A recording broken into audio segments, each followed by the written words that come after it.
First of all Modi sir చెప్పారు operation Sindoor అని. So మళ్ళీ ఆపరేషన్ తిలక్ అంటే అది చాలా పెద్ద విషయము. బట్ యాజ్ ఏ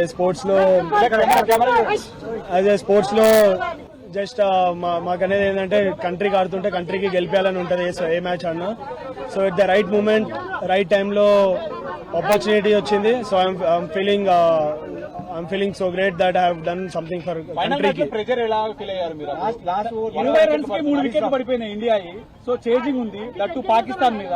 సో చాలా ప్రెజర్ ఉంటుంది పాకిస్తాన్ మీద. అంటే బేసికల్లీ మనకి వాళ్ళకి ఒక దాయదులు పోర్ లాగా ఉంటుంది.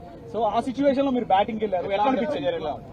నా మైండ్ లో ఆ సిచ్యువేషన్ లో నేను జస్ట్ కంట్రీకి రిప్రజెంట్ చేస్తున్నట్టు మైండ్ లో ఊహించుకున్నాను. సో ఐఎమ్ యాక్చువల్లీ కంట్రీకి ఇండియాకి ఆడుతున్నాను. సో ఆ టైంలో నేను కూడా ప్రెషర్ లో ఉంటే 3 వికెట్స్ పడిపోయినాయి. సో అక్కడ నేను ప్రెషర్ లో ఉంటే ఐఎమ్ నాట్ ఓన్లీ అంటే నేను ఒక్కడిని కాకుండా దేశాన్ని మొత్తం కింద పెడుతున్నట్టు అనిపిస్తుంది. సో ఆ టైంలో నేను అదే ఉంచుకున్నాను, దేశాన్ని ముందు తీసుకుని ఈ టైంలో నేను స్టెప్ ఇన్ చేయాలి. లేదంటే మొత్తం హోల్ కంట్రీ వినో పాకిస్తాన్ హౌ హార్డ్ అంటే వాళ్ళు ఎంత గట్టిగా వస్తున్నారు మన మీద అని. సో ఆ టైంలో నన్ను నేను బ్యాక్ చేసుకుని కంట్రీని ఒకసారి మైండ్ లో పెట్టుకుని ఆడా.